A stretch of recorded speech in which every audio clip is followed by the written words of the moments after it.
To all who come to this happy place, welcome. Disney, of course, is a company that's known for their attention to detail. Whether it's the theming of a certain land or attraction, or the food that you can find in that land, because let's face it, buffalo wings are totally the food of the future, Tomorrowland. Disney sure knows how to theme a land, and that's what really separates them from other industries in the theme park business. There's this really interesting thing Disney likes to do with old extinct attractions, and that's not to tear them down and rebuild new attractions in their stead. No, that would be too easy. Instead, Disney likes to leave former attractions laying around almost in their entirety backstage, blocked off from viewers. So today I figured we'd talk about some Disney attractions that are still there and you could still go visit, but I highly recommend you don't, because you'll probably get kicked out or banned from the park. So this is my official statement. Do not sneak into areas you're supposed to not be in, because that would be really bad for you and you'd get in a lot of trouble. Go ahead and attribute that to me. Now, most of these attractions for some reason are in Walt Disney World as opposed to being in Disneyland. That's just because they have a lot more room to work with in Disney World, so I'm assuming that they don't need all of the attractions to be operating at maximum capacity at all the time, so they can just keep some closed and not do anything with them for 20 years. You know, that's until a very intrepid urban explorer sneaks back there and gets all the sweet, sweet footage of these shut down Disney rides. So that's what I'm going to be showing you guys today. Seriously, buffalo wings and cheeseburger pizza? Is this what Disney has in mind when they're talking about the food of the future? Oh, sorry. Anyways, everybody, here are 6 abandoned Disney attractions that are still standing today.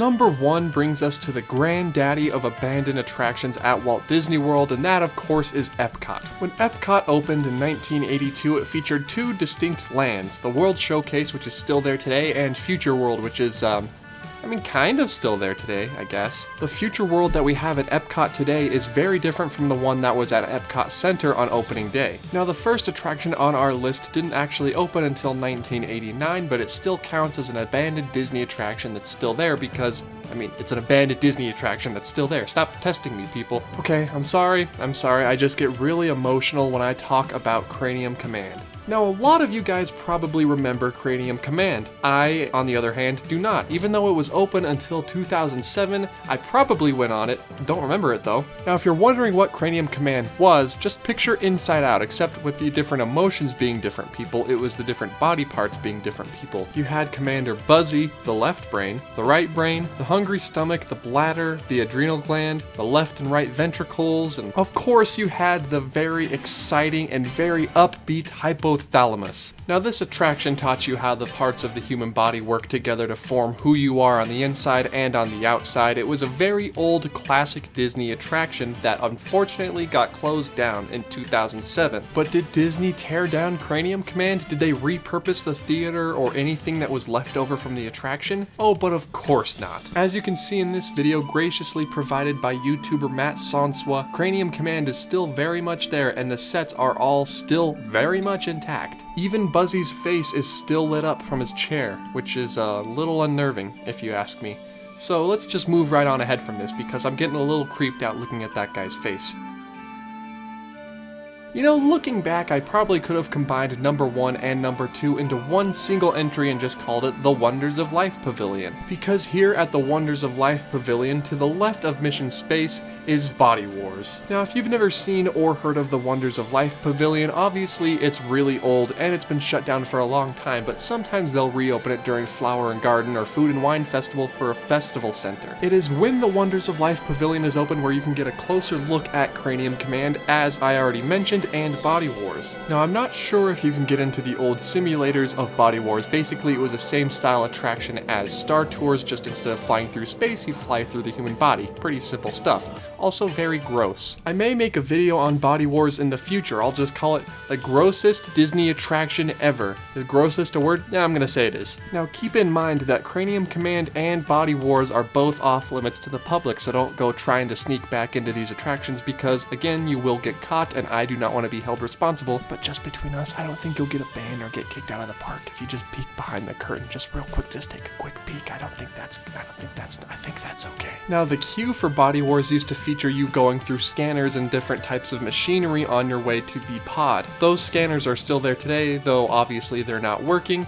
but You get to the loading zone and the doors are closed and locked. Who knows though, the simulator may still be in that room unused and dusty to this day. So yeah, if you guys ever want a taste of raw, vintage, mid-1980s Epcot, whenever you get the chance, just go into the Wonders of Life Pavilion. There's so many interesting things to look at in there. Especially Body Wars, which is the grossest ride that in my personal opinion, Disney has ever made.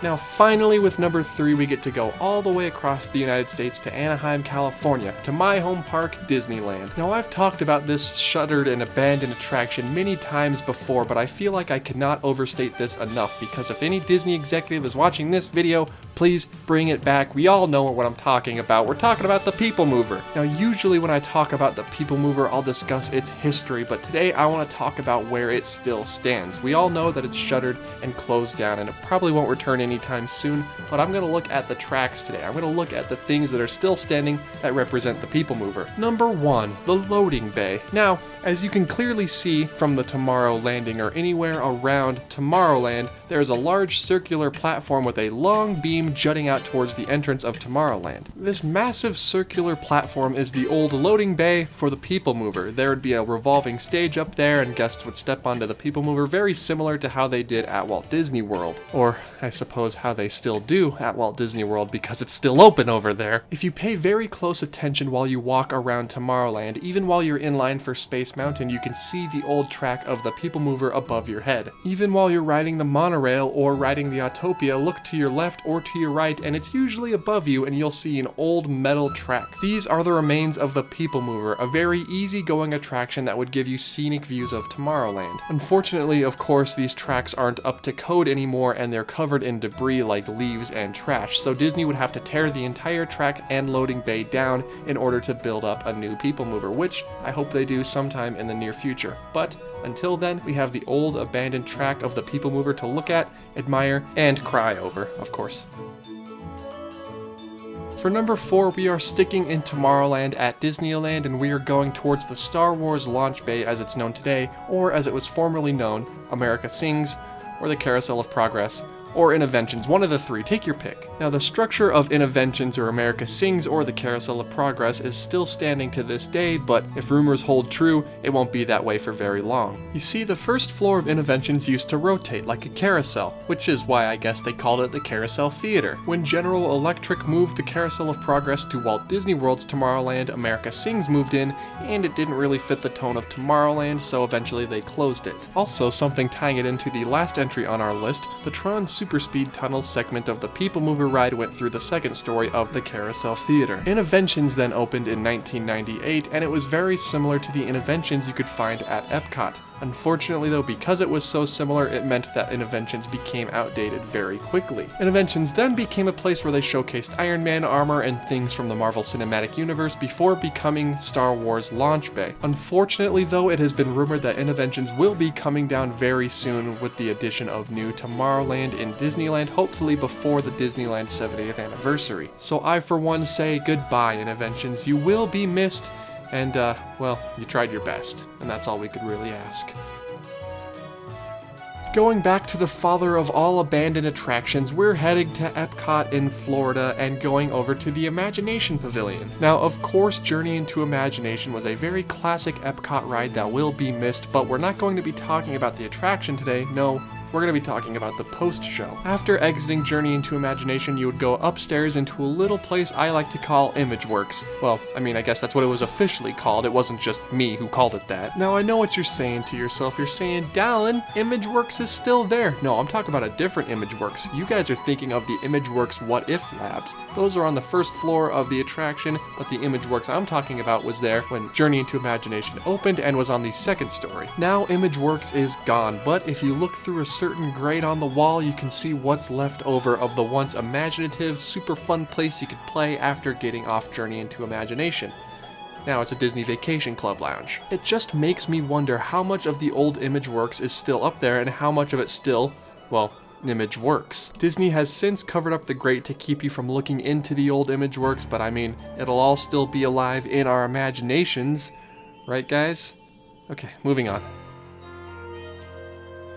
The last entry on our list is sort of infamous in the Disney Parks fandom. We're going to be talking about the abandoned water park at Walt Disney World, River Country. Now, I made a very old video about River Country where I go a little bit more in depth. You can see that here if you want to take a look at it. But very quickly, River Country was an old Disney water park that was attached itself to Bay Lake and was part of the Fort Wilderness campground. River Country closed in 2001 not because of a brain-eating amoeba, but because its water park just wasn't doing that well compared to Typhoon Lagoon and Blizzard Beach. The park incorporated water from Bay Lake into its attractions and slides, so I guess the water was very cold, which makes me not want to go already. As you can see from these multiple urban exploration videos that have been taken of River Country, it's all still there, and it's very dry, and nature is very slowly taking back control over the Florida swampland. On March 5th, 2018, Disney officially filed permits for a new mystery development labeled Project 89 to be built along Bay Lake and built over where River Country stands today. And what is the mythical Project 89 that is replacing the legendary River Country?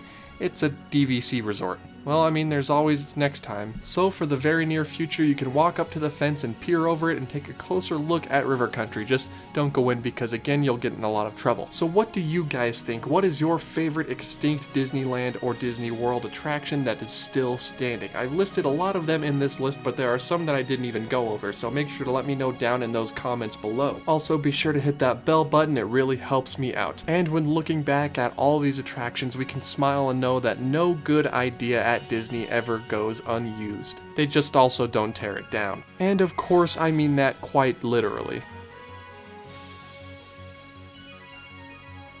Hey there everybody, I hope you all enjoyed the video. I had a great time making it. I hope you guys had a great time watching it. I hope you learned a thing or two. If you guys enjoyed that video, make sure to hit that subscribe button, hit that bell icon, and make sure to go and follow me on Twitter. You can get more updates regarding my channel and the videos coming in the future. If you feel so inclined, please donate on Patreon. I'm going to be putting out some more stuff there in the meantime. Patreon patrons will sometimes be getting access to some video audio, sometimes a day early, sometimes a few days early, just depends on how long it takes me to make the video. I want to leave some of it a surprise for some people, I mean, come on. Anyways, everybody, with all that out of the way, let's do the Disney fandom itself a big service and just let's all be kind to each other, alright? Just be cool to each other, support each other, and do what makes you happy. Thanks for watching the video, guys. I'll see you in the next one. Goodbye.